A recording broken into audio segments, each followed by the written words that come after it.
While former President Jacob Zuma has been placed on medical parole. The Department of Correctional Services has confirmed this. This means Zuma will complete the rest of his sentence in community corrections. I'm joined now by Singabakho Nxumalo, who speaks on behalf of the Department of Correctional Services. From your mouth to the listening ears of South Africans, Singabakho Nxumalo, tell us about the decision that has been arrived at in relation to former President Jacob Zuma. A very good afternoon, Thulasizwe. Indeed, we have confirmed that Mr. Jacob Zuma has been placed on medical parole. This is after the medical reports that were received by the department. They were then considered, and a decision was taken that he be placed on medical parole. This is effectively from today, but we must state that he is still in hospital. But it's a decision that was made, and at the right time, once discharged, then Mr. Zuma then, can be taken home, where he will continue to receive medical care. But for now, what we can confirm is that he's been granted medical parole. And you're saying this is based on a report that was received from medical officer attending to him. Obviously, we can't discuss what, ailment he suffers from or what he is facing. But a lot of South Africans will be asking how we went from routine, appointment with a doctor. When you told us some 3-4 weeks ago, it was you that spoke to us and said that you've taken him for a routine observation or checkup, whatever the wording was, because I remember at the time there was a bit of quibbling about the wording between yourselves and the Jacob Zuma Foundation. Nevertheless, a lot of South Africans will be saying, how did we go from what was supposed to be routine to, he's so sick, he can't remain in hospital. We've taken a decision to release him on parole. I'm glad you raised that, because even the discussion that we had, I clarified that our statement was clear as Correctional Services, that he was taken for medical observation. Remember that he was receiving medical care in our facility at Escort, but then the treating doctors decided that he be taken for in-hospitalization because there were things that they picked up and warranted that in-hospitalization will be the best facility, so that, they can give him the care which is necessary. We're very clear on that, and we've clarified that. Hence, we distance ourselves from other statements which were made by other parties, because we could only comment from what was happening with someone who was in our care and where we had total control over that particular person, and also having received, various reports from those treating healthcare practitioners. He was then taken to an outside facility where he's been receiving medical attention, and we've been receiving reports continuously, hence then even up to where we are now, because those reports were pointing to one factor, to saying he has to be considered for medical parole. I cannot divulge what type of illness that he's suffering from, but the medical reports that we've received is not one, it's not two. We clearly indicated that a decision needed to be taken. How many medical reports did you receive?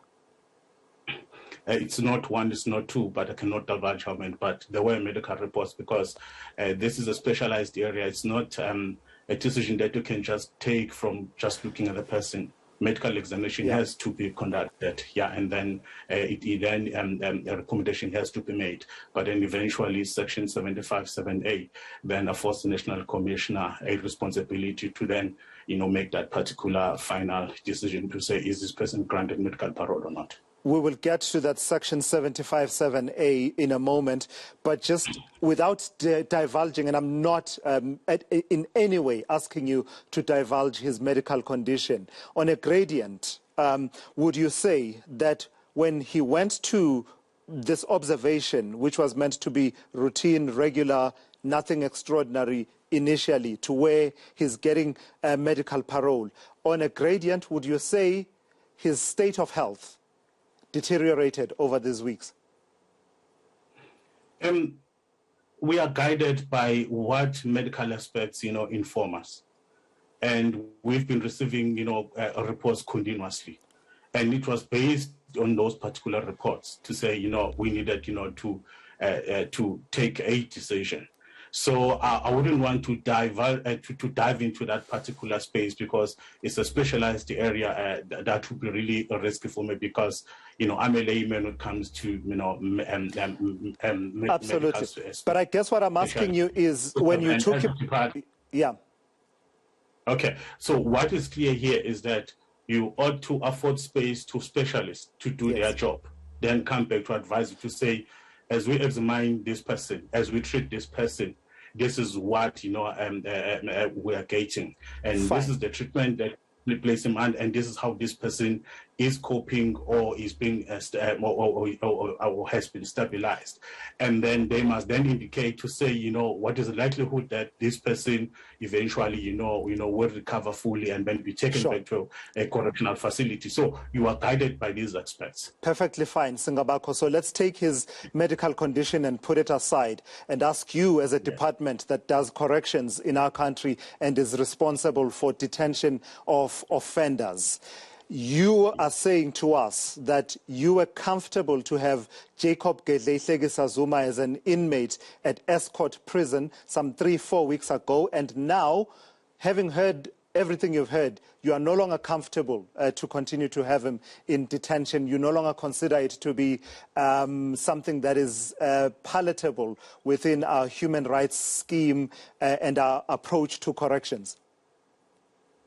The medical reports received clearly indicated that it's someone who has to be, placed on who has to be considered for medical parole because of what has come out of the investigations that they've conducted, the examinations that they've done, and the treatment that they've been placed him on. It's been weeks now since he was admitted in hospital. He is still there.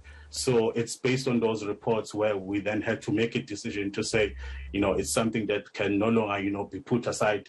It needs to be acted upon so that at least Mr. Zuma can be given, the dignity that he deserves, just like any other inmate who is ill, to say, perhaps medical parole, will assist this person to be back at home, continue to receive care. And also to be in the comfort of the family, provided, who knows, maybe it's the last days of that particular person. So it's to afford a person dignity during the days that we foresee to be very difficult moving forward.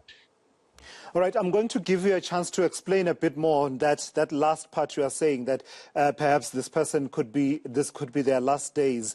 And the reason I do that, the only reason I do that, Singabakho, is not to be insensitive and try to suggest that Jacob Zuma is dying, but to stick to the letter of the law. And I'm giving you the opportunity to clarify. Because, someone who's terminally ill, in terms of what governs that process, that is Section 79 of the Correctional Services Act that you are relying on. But that's not the reason you are citing in the statement. So I would want you to leave no confusion.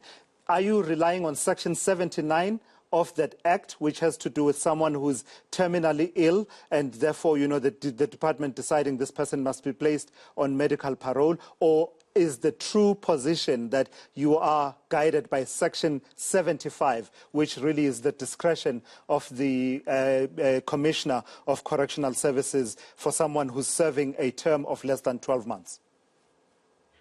So Section 75 and 79 must be read together to say, is this person terminally ill?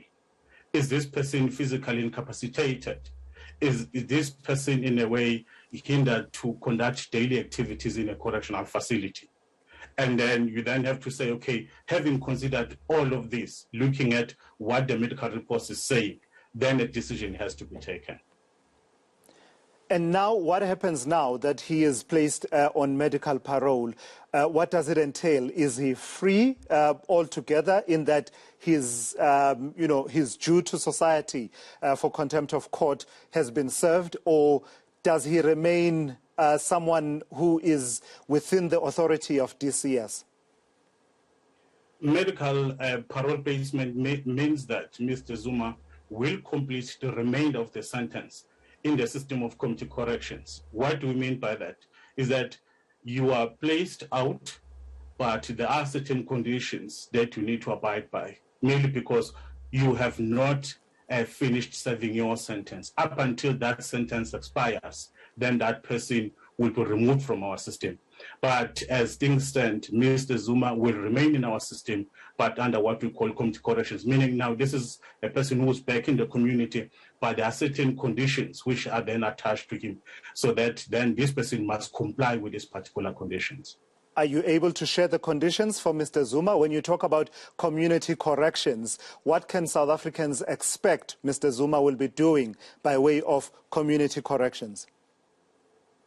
Unfortunately, we do not share parole conditions with the public, but basically what I can sum it up in a way to say, it's a measure, one, to manage the risk, but also to assist, that person who's been placed out, but also to make it a point that there is some form of supervision to check on that particular person, because should a person who's placed out on medical parole or any other form of parole, should that person deviate from those conditions, we then have to act because that person has not completed the sentence. All right, Singabakho Nxumalo, thank you for your time and really engaging us on some of the decisions and the processes around the release on medical parole of former President Jacob Zuma. Singabakho Nxumalo there telling us that effectively from today, although Mr. Zuma remains in hospital. I'll be back with